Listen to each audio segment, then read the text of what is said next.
Hey, friends, parents, this is your family growth coach, Janet Bonnin. We're giving this a second try. Technology was letting us down a few minutes ago, and we had a lot of problems with the screen freezing up. So we're starting over again. I have a special guest to share some wisdom with us tonight. And what we're going to do is invite her in. Let's see if I can add her to my broadcast. Here we go. Her name is Linda Hermann, and she is a therapist who has been working with families for like the past 20 years. She has a lot of experience working with parents and families. And several years ago, a while back, I was getting together a communication series for families, and I ran across her blog post. And the blog post is called The Three C's of Parenting. And when I read it, I loved it.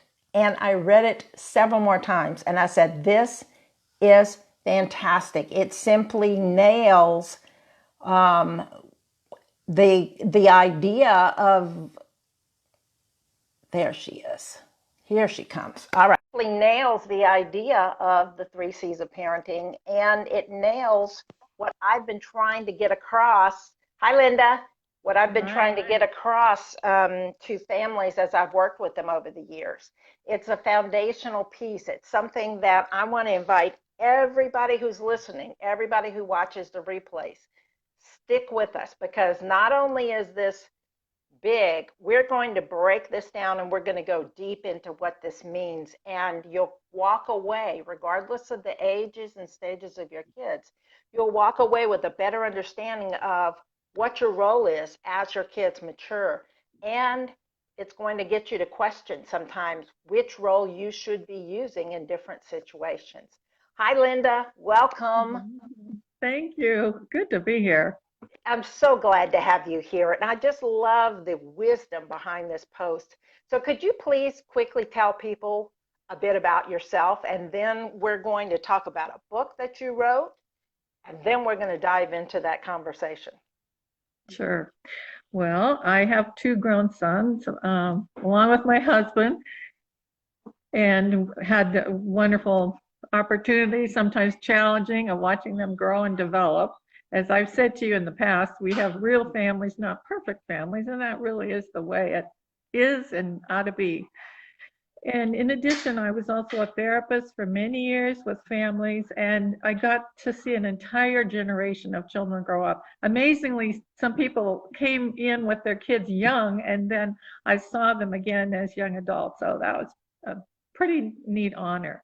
It occurred to me as I was preparing to write my book about parenting grown kids, it occurred to me to really consider the stages that parents go through while they're taking their kids through their developmental stages. And somehow the idea came to me one day that we really go through the three C's of parenting. And just quickly, first we're choreographers, then we're coaches, and in the perfect world, we become consultants.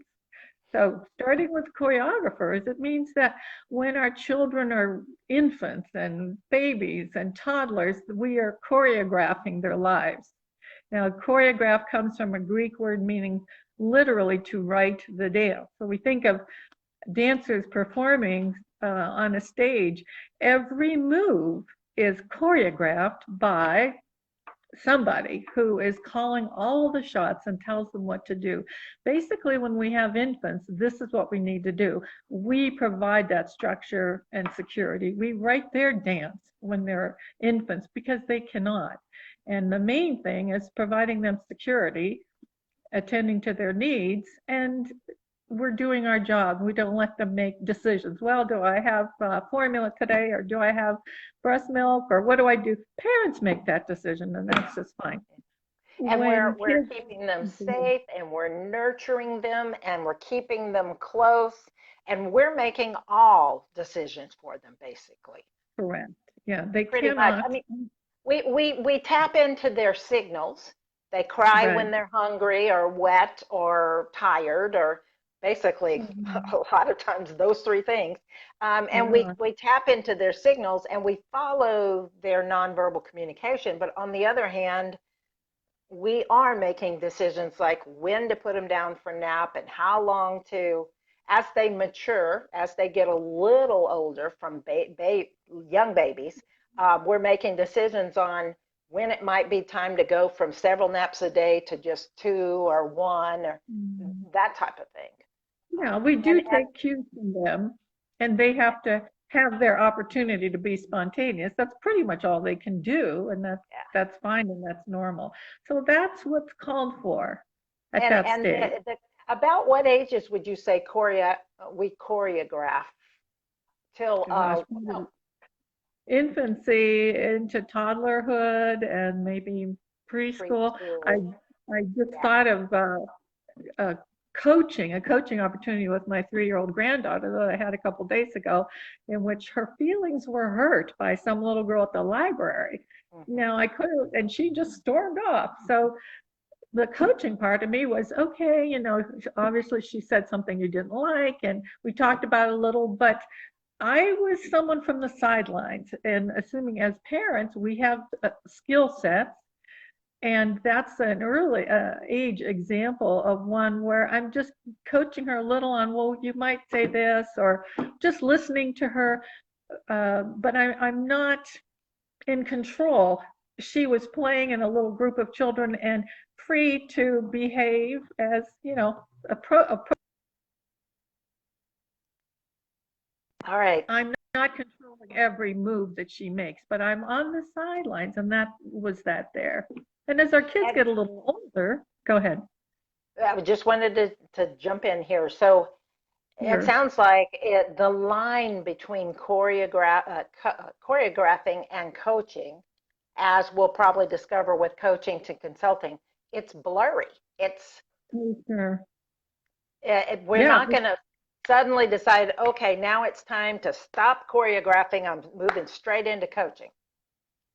correct. Yeah, because we have to always keep attuned to our child's temperament, personality, what their needs, individual needs are. Anyone who has more than one child knows we can't parent them all identically. They're not ready at the same age to necessarily be at the same place. So, And then yeah, I would think too, in different areas of development, sometimes we might still be choreographing some things, whereas we're coaching in other areas of development. Just as I can't think of a specific example at the moment, but just as some children, as they get a little older, might develop gross motor skills faster than verbalization skills, in the same way, we might be in the choreographing stage still in some areas, whereas in other areas, we're trying to coach them. correct. Yeah. Yeah, we want to move in that general direction. But Hmm. again, this is just these are just concepts to Yeah, consider as we totally. think about, okay, what am I doing and why am I doing this at this particular stage? The coach, if you think about coaches, they have skill sets and they stand on the sidelines during say a little soccer game or a t-ball game. They're not out there doing the moves for the kids. So Yeah. uh, and parents literally often are the coaches of their children's teams. So they have a skill set, they teach, they know a lot about a subject matter, and then when it's time for the kids to play the game, they step back and then offer feedback. So it goes to practical things like social skills. I think we've talked about some of this writing thank you notes that people used to do formally, and now maybe it's an email or text, but um, being a good loser, being a good winner, the kind of skills our kids aren't automatically going to just know how they should handle those situations. So that's And, where our coaching comes involved. and the other thing that pops up for me here is the idea of soft skills. We call them social skills, but also in we're helping our children learn what they need to be able to interact socially during the coaching phase, but also as they get older, they need soft skills to bring into future jobs. I think Absolutely. there's a huge need for that. And when we move in from the end of coaching into the consulting, we'll talk about that more. Um, so here's something else that pops up for me in thinking about this. Sometimes I think our kids are going to think they're ready to be have you less hands-on, coaching even less than maybe they're ready for. Sure. Yeah, and that's our job as a parent to make those calls. Yeah. And don't expect the kids to be just happy little champions of our opinions because they will start pushing back the older they get and they'll have their own opinion. But I always tell young people or teenagers and kids, that's why you still have parents when you're 14, 15 years old. This is why, you still need your parents. Our brains are still developing until we're at least 26, 27 years of age. I bring that up a lot.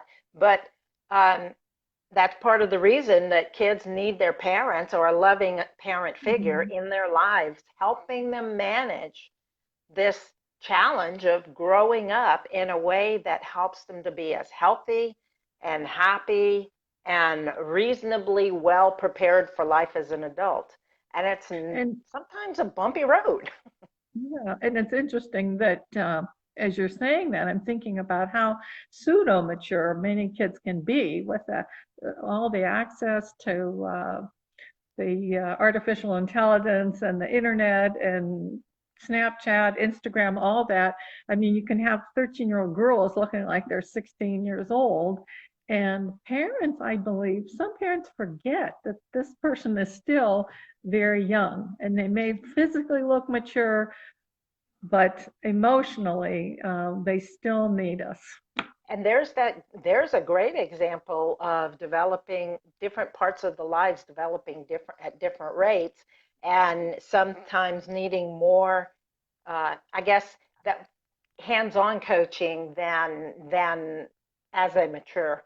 And I didn't say that quite right, but that was another thought that came up during the coaching phase. When Mhm. we're coaching kids that have just kind of arrived in that stage and age, we are more involved in the coaching. And then as they develop skills and demonstrate the maturity, we coach them less and less. Would that be something you agree with, Linda? Yeah, I would definitely agree. And I found we can get very creative as parents when we want, especially we're trying to do some guidance with a teenager, and sometimes giving them the option to choose not to do what we are suggesting increases the likelihood that they will. So sometimes I would offer some coaching comment, and I might say, whether it's a client or family member, well, you might want to consider this and you might not. And that's kind of when we're hovering on that edge between coaching and being a consultant because Beautiful, beautiful. It's a because that's a beautiful way to frame it. Go yeah, ahead. because if you just say, well, you should do this, then for teenagers or young adults who are struggling to feel emotionally um, emancipated or mature, when they hear that word, you should, I bristle when someone tells me at my age, well, you should do this. No, I think this might be a good idea. You might want to consider, and then there's ways to put things that help smooth that. So it's more of a suggestion than a direction. That Correct. Yeah. really get that. So do you have some examples that you might think of what a coaching interaction looks like um, with a younger someone who's just kind of moved into the area of being coached? So we're talking, say, like 8 years old, uh, 10 years old. I'm just okay, say 10 years old. It's amazing how many 10-year-old girls may think that they should be dressing like uh, some pop star. And I remember years ago, when my kids were younger, it was, girls were wanting to be like Britney Spears. Well, I think the coaching end of it would be for parents to say, you know, she is older, she's a performer. I could see she's all sparkly. You really like how this looks, but from my perspective, or as your mom, I really need to, sometimes I need to make the judgment call. And I really suggest that maybe you choose from these outfits rather than, the super short midriff kind of up top. So that would be a simple example of Great coaching simple. somebody Yeah. because Um, and people, go ahead.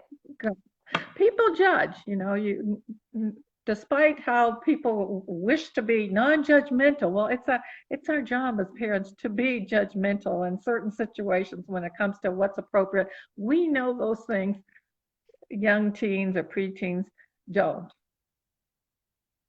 necessarily. And I know we've talked about this before offline, that I'm a big fan of the love and logic parenting. And one of the things Mhm. that comes up for me right now is the idea of the choice, giving choice is a coaching type of approach as far as parenting goes. Um, would you rather wear this or this tomorrow? You Mhm. could do that with your kids when they're there's an example, when they've newly entered the coaching arena, when they're a Exactly. bit That's younger. good. Give them, if they have trouble choosing their outfits for school the next day, give them a couple choices, put a couple choices together and Mhm. have them choose A or B, both of which you're totally okay with.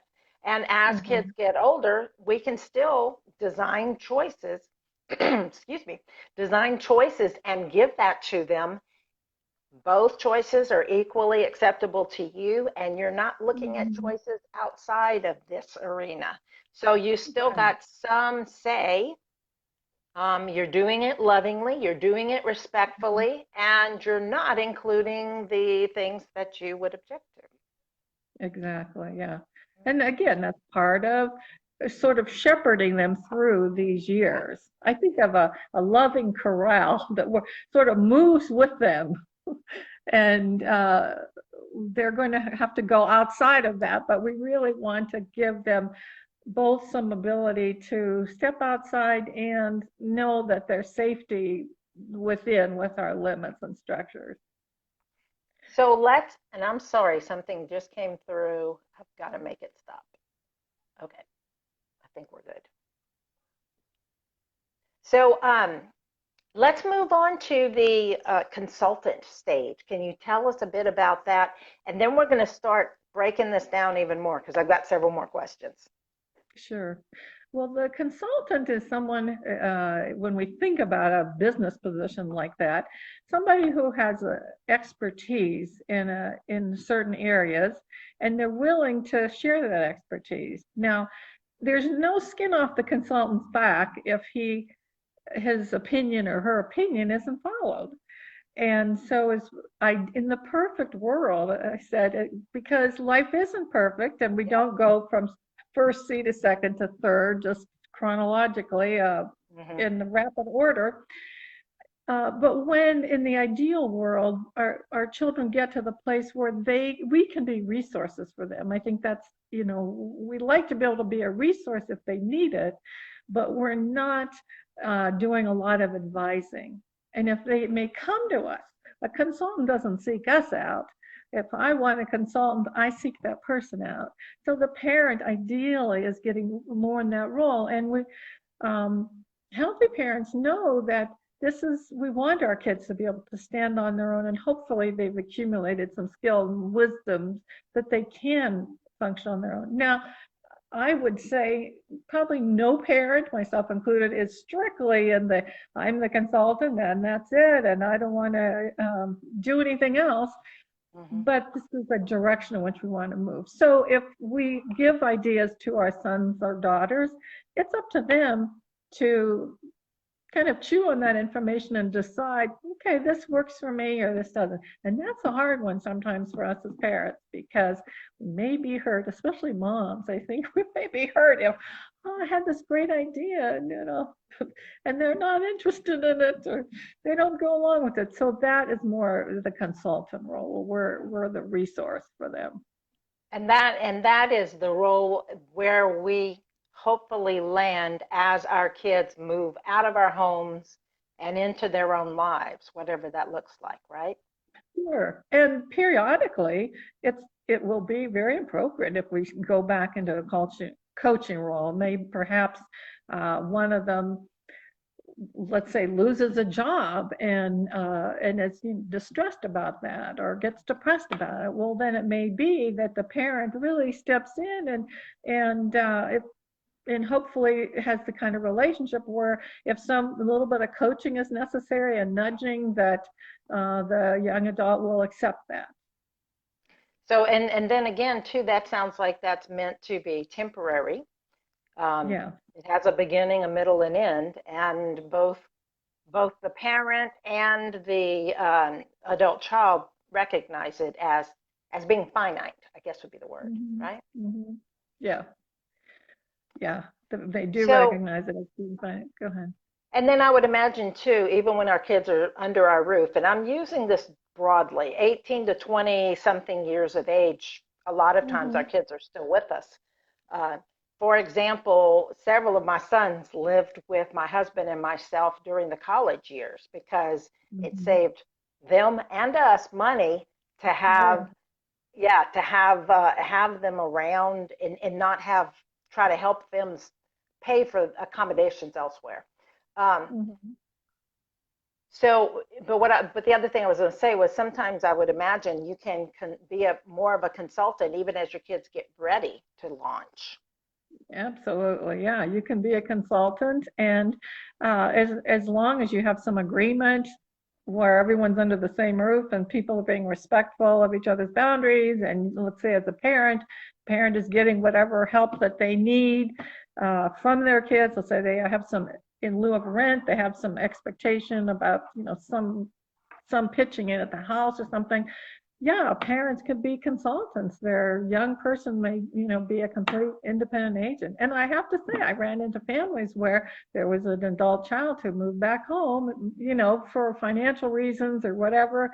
And sometimes there was a real clashing because the parent expected to be more into a coaching role, and the young person was adamant to show, hey, I'm independent. And I had one example quickly where the parents had to get up very early in the morning, and the young man he didn't work till like, 1 o'clock in the afternoon. So he wanted to bring his friends in and they wanted to listen to loud music. And this was set up for a clash because no, this didn't work with the parents' lifestyle. And then how, they had to figure out how, if there was no compromise, then perhaps he was going to have to find other accommodations, So the parents weren't about to lose sleep every day. So So, can you describe just briefly, do you find that sometimes when you're working with adult children and their parents, that there's some rubbing against each other? The adult child wants to be in a certain role and the parent feels they need to be in a different role. Is that part of what mm, comes up? sure, it can. And a couple things I want to mention. One is that uh, each person is unique. There are some people who maybe have a disability or who are a slower bloomer, and there are some who may never be fully independent. There may be some who always need that extra nudge, and that can be very okay. That's part of knowing who your child is. Hmm. And you were saying that about the clashing. The other thing to mention is that some of that can be a sign of our child's growth, some friction. Some say that if it's too cozy at home, young people won't ever go because there's just a lot of security, despite what a lot of young people may say about their parents. There's Yeah. security to being at home, and it's hard to leave sometimes. Sometimes I'll notice crises come up over it seemingly innocuous thing, but there's a function here to I say there's a function to the friction, and that sometimes gets you may get the young adult motivated to move on with his life, or it may teach the parent, whoa, I need to back off. This person's an adult. It's time for me to stop hovering. And that brings up for me something I want to share with our friends who are watching. I love the idea of the choreographer, coach, consultant so much. It just encapsulates a lot of parenting wisdom. And I find in my own life, there's been times since I heard about that, and since I really became aware of it, that I would find myself wanting to be a coach when my kids needed me to be a choreographer, because Mhm. even in this stage, they're now young adults. But even as they were getting close to time to go to college and things like that, I was trying to coach a little bit too much. I was trying to Mhm. coach as if they were a lot younger or a lot less, let's say this, a lot less capable, but they were Mhm. perfectly capable of doing Yeah. the research for the universities that they want to go to and things like that. Mhm. And part of it again is like we've talked before off air, knowing, knowing our kids, and often they let us know if we're, if we're really stepping in and when we don't need to step in. I think I mentioned to you a family I knew where it was kind of the opposite. The dad had many kids, and he wanted to be in the consultant role. He didn't want to be the coach. So they forced a young man who had never gone to a school dance or any church dance or social, didn't have his driver's license. They put him in an apartment at 18 because he was in such a hurry that, well, your son's out of high school, or my son's out of high school, and this when I was in high school and graduated, I was on my own, and it was a disaster that probably everybody could see coming except the dad, because the young man just wasn't there. And it was too bad. Within like 3 months, he was back home and feeling terrible because Yeah. things had not gone well for him. and So, and, and um, feeling like he was not successful, right? no, And he we wasn't. don't want our kids to feel that way. There's a I'm in a lot of different groups on Facebook, and a lot of times moms ask questions. And one question that came up that really kind of stood me up was someone said, "What's the right age to make your kids move out of the house?" Hmm. And there is, in this day and age, there is no right answer to that. It's a window, but it's not just based on chronological age. It's based on abilities and skills. It's based on, do they have a plan that is executable? Are they moving on to go to a university? Are they moving on to start in a technical school, some kind of trade school? Do we need to support them and allow them to live at home while they do that, because of how incredibly expensive things can be these days? Going to Hmm. college or a lot of the trade schools can be kind of pricey. So by having some flexibility in when we ask them to move on, when we expect them to move on, it's more about how does all of this come together? It's a nod back to you, who to what you were saying. How are they developmentally in each individual? Are they ready? Have we kind of covered most of what we need to cover? Because Hmm. we're never going to like finish passing on our wisdom. They're going to have Right. to learn some things on their own without us teaching them, Sure. and that's Yeah. okay. That's that's what happens. Life teaches, but we don't want them And to be so ill prepared that we're not setting them up for success, but instead, unfortunately, pushing them out to fail.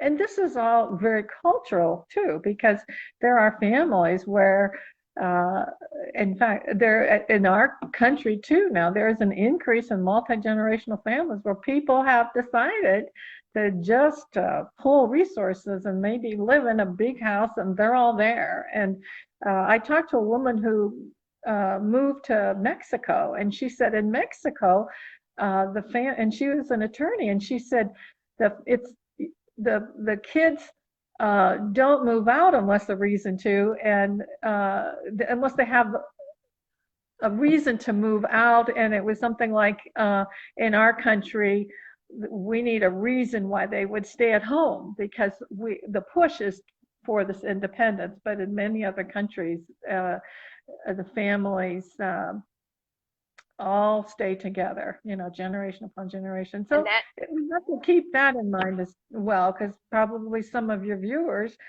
are from other cultures where, hey, what is wrong with that? People can, and I've seen situations where that has worked well. And then here's the other thing is that we as a society here in America may be moving towards that as the cost of living increases Yeah. and as the wages people can hope to earn getting out of high school don't keep up. One of Hmm. the things that I've seen that's a very real struggle for young adults these days is that a lot of companies, uh, entry level jobs, they may not offer them full-time employment. And if they don't offer them full-time employment, it's because they're also not offering insurance and other benefits. And then that pushes these some young people into the awkward situation of maybe needing to get two jobs and try to figure out how to make that all work. Boy, it Hmm. can get challenging. Let me check real fast and see. Oh, here's a great question that I want to ask you. Is there a Okay. problem with staying in the role of coach with our kids throughout our lives? Well, if it's working for you, I'd say no, there's not a problem. But if you're getting a lot of resistance from your adult children, then perhaps there is a problem there. But I believe we probably have do some coaching always. And I think I hate to admit this, Janet, but we sometimes we just can't not give advice uh, when it's uh, when it's not solicited from us. So Yeah. I believe that, yeah, we perhaps again, maybe it's more with moms, I'm not sure, but I find myself sometimes saying things that I'll say, I just can't not say this, but I know you don't have to take my advice. And they're like, oh, don't worry about that. We don't feel we have to take it. Oh, So, thank you, Sarah, for this comment. If I may share, she says, there are a few mhm. times I'm in a consultant role with my 15-year-old daughter because I know on certain topics she is capable of making the decision. And I know Yeah, she needs to start making these decisions. That's true. We want our kids to be able to practice making decisions as from a yeah. young age. Well, and with the added security that they still are in our homes, and we're providing a safety net. So if Yes. they've never made decisions and then they're thrown out, going away to school and they've done nothing for themselves, don't know how to do their own laundry, it's a shock to Yeah. these young folks. Well, Sarah also adds, other times I have to be in the coaching role, and thank goodness it's rare that I have to choreograph things for her. These roles Yeah. are fluid. So she sounds like she's doing a really good job of just kind of keeping her finger on the pulse of her Yeah. daughter. And I know she's got more than one child, so I know she's doing this for for all of Mhm. them. But recognizing sometimes she has to go back to the choreographer, even when she's got a child that's older, but it's rare. Mhm. That's great. And then being willing to go from coach to consultant and back, depending on what the needs are. I think that's really Mhm. beautiful. Um, so tell me something, if you would. We're going to have to wrap up in a few minutes. Would you tell me a little bit about your book, Parents to the End, and the rest of the title? Go ahead and tell me about it. Oh, yeah. Well, this was it was a labor of love. That was about 5 years in the makings, and the publisher that I used said that I needed something in the title that really summarized what this is all about, because there's so many general books on parenting, but mine was geared towards parenting grown kids, and so I think the title does that all. We want to be able to have peace of mind, and I talk about that in my book. And in fact, I have a Bill of Rights for parents of adult children, because The book. everybody has rights, and so I just said, well, hey, there's children's rights, that parents have rights. Like we can decide what we want to do with our own money, and we can decide. Uh, we can decide, or I should say, we have control over whom we want to associate with. And there's so many different situations where things like that could come up, like a parent is remarried and the young adults don't care for the new partner or something like that. Um, and I have 12 truths for parents. So I made it practical. The book is written in a conversational style. I write like I talk. It's not full of jargon. I did a lot of research, and I researched motivation. What's going to encourage kids to keep working hard. I talked about praise and how that can be a slippery slope. We can't overdo things. So, and I took a look at the history, like how did we get to where we are today in terms of parenting styles and so forth. So I like it, and it was well received. It was profiled in the Wall Street Journal and Forbes Online and PBS. So it was a wonderful experience, and harder than I ever thought it could possibly be. It was a lot of work. I bet it was. Well, congratulations on it. And where can Mm. folks find it? Wait a minute, let me do this. It's called Parents. The book is called Parents to the End. The rest of the title, the subtitle, is How Baby Boomers Can Parent for Peace of Mind, Foster Responsibility in Their Adult Children, and Keep Their Hard-Earned Money.